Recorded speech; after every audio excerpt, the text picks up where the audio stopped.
Welcome to C2e2 with the Ghostbusters Chicago Division.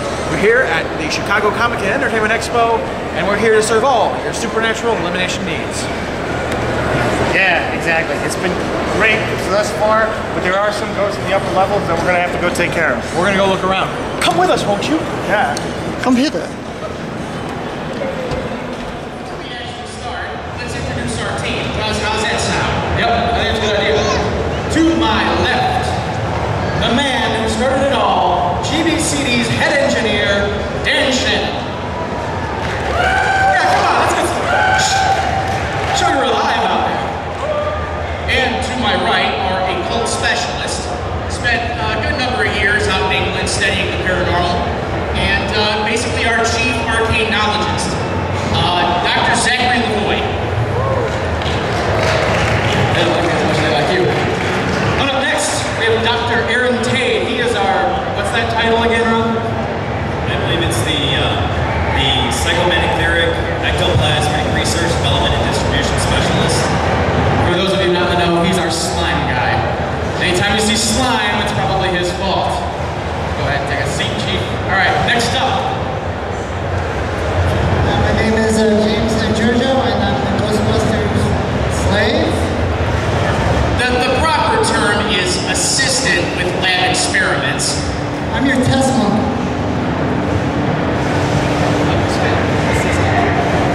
And up here, this guy, Mark Fontanet, everyone. He is our mechanic. Actually, the way I got into this group, I was shoveling by their property. They saw it, they wanted their stuff snow blown. They're like, hey, can you fix it? I'm like, sure. Little did they know it was just out of fuel. But they already hired me as their mechanic, so I figured go with it. I got their job. Expect to take a pay cut. Yeah, a steep one at that. So now we're going to go over some of the equipment we use with you guys. We'll start with the small stuff. I'm sure everyone knows this. It's a PKE meter. This helps us track the paranormal entities, be they ghosts, goblins, spirits, spooks, demons, poltergeists. How's those looking? Oh yeah, it's pretty dead out here, but I don't think it has anything to do with ghosts. Well, we handle foul vapors all the time, so if you smell anything funny, let us know. Yeah, but you gotta watch out.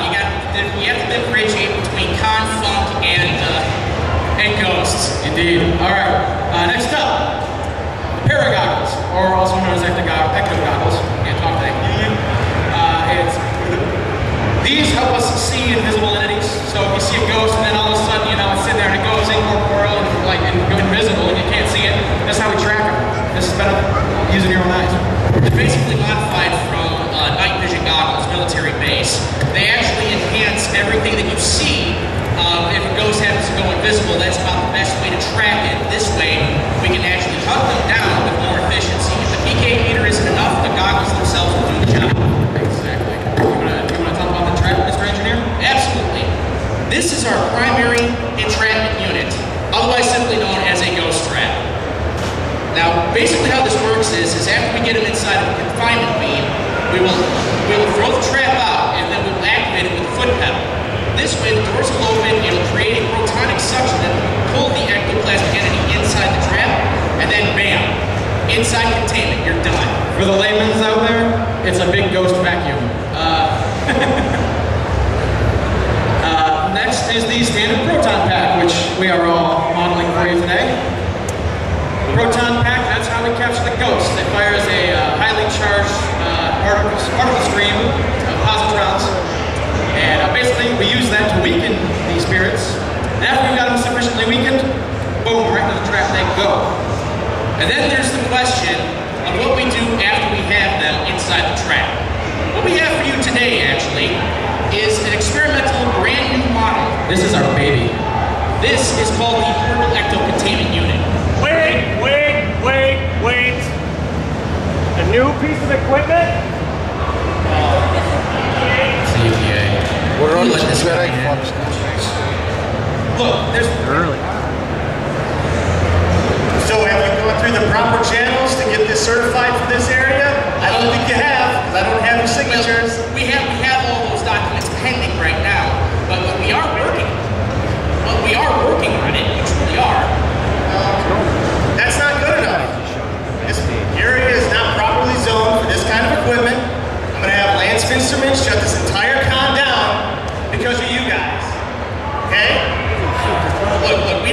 any trouble, okay? We just wanted to demonstrate for the crowd. It's got to be turned off. Okay, if you just give us a few, I mean, we'll be able to get the... Hey, buddy. I don't know how. Oh, no, that's okay. We know how to operate the equipment. Allow us to do it. We're scientists, we're specially trained. We can handle this. This is our piece of equipment. Let us take care of it. Okay. All right. I'll start cutting power, all right? It's not like we bring a fully loaded portable electro-containment unit to a convention. We're not idiots, all right?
I'm gonna get you for this Chicago Division.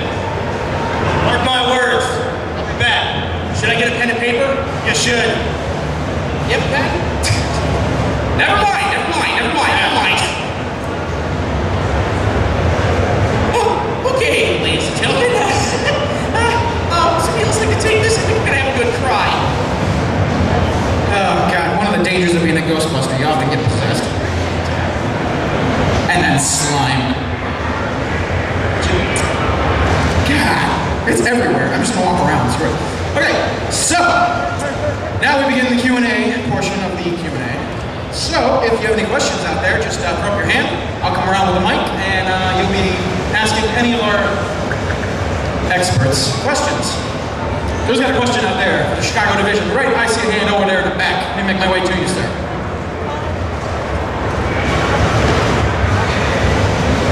Where did he go? Oh, there you are. I just gotta get my bearings. Excellent. All right, here you go. Yeah, my question for you guys is, what's the most dangerous ghost situation you've ever been involved in Chicago, and where did this take place? Most dangerous ghost situation. Well, we've had quite a few. There we go. You turned it off, didn't you? Turn it back on. There you go. You're on. All right, well, the most dangerous one that we had was actually about a year ago. There was a demon named Pyrosis, an ungodly spirit that actually was trying to roast the city.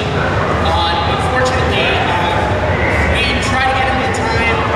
It didn't quite work out. What ended up happening was he set a good fire in the in Millennium Park, and we're still collecting the lawyers' bills for that. Yeah, and that's when the city of Chicago took out their insurance policy against us. Because unfortunately, when you're a Ghostbuster, you tend to do more damage than good. Sometimes it's a little hard to get a wrinkle on the old proton stream. I will let you make your own jokes about that. I have plenty. I'm very sure he has a lot. Well, that's why we don't let him have a mic. Okay, thank you very much. All right, anyone other questions? Ghostbusters questions for the Ghostbusters Chicago. Oh, there we are, right over here. I should look around better. Do the Ghostbusters deal with only ghosts, or do they also deal with mythical creatures like elves, fairies, goblins? We do have a limited amount of contact with such entities. We do handle corporeal beings and things of that nature.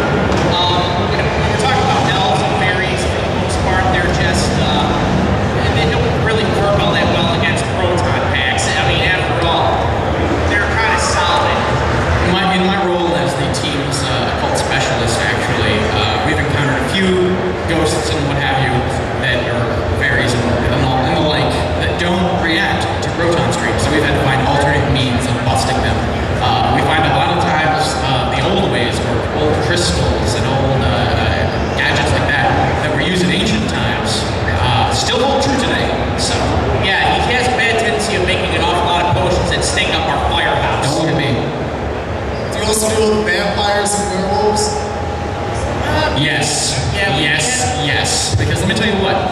This actually isn't Twilight, so I don't think we will. Well, I was going to say, a lot of the times when we get a vampire case, somebody's just, throwing some glitter on their face and popping some big fangs. And, although we have had at least 1 or 2 cases in terms of vampires, we found that turning our proton beams into sunlight frequency actually blows them apart. It's actually kind of cool. It's fun to watch. Sure.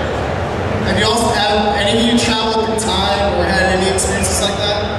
Ironic that you mentioned that, because currently our head engineer, Dan Shannon, and our slime expert, Ron Aaron, we're working on just such an idea to possibly time travel and see if we can go back to the past and bust some ghosts. Or we do have a bad tendency of also messing around with a lot of untested particles, and we're messing with tachyons right now. We'll let you know how that goes.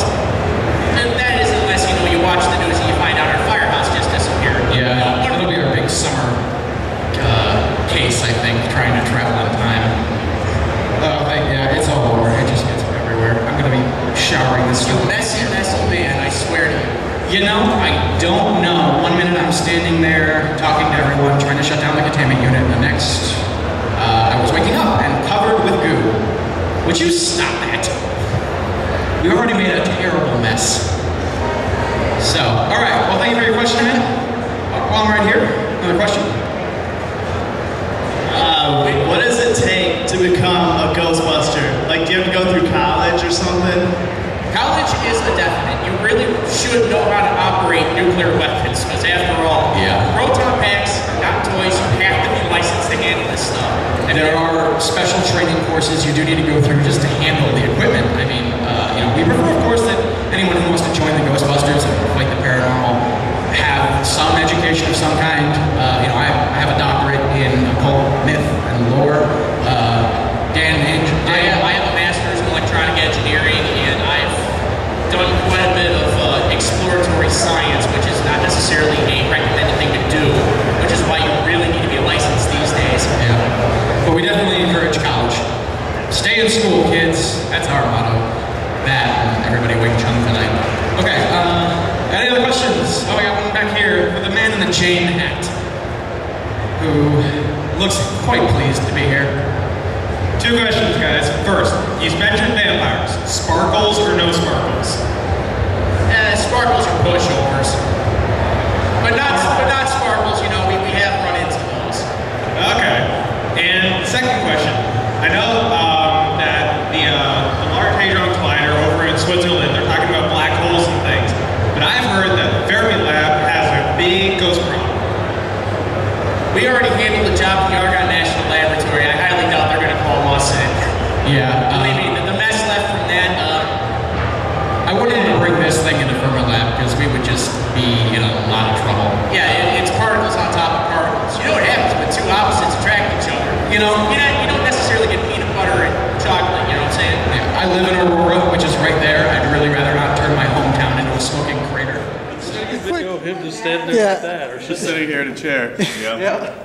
What are you doing with that camera? Yeah, you're gonna take that photo, you're gonna blow it up and put it right above your bed, right? Ooh, Chris. Awesome. So we have celebrity endorsements.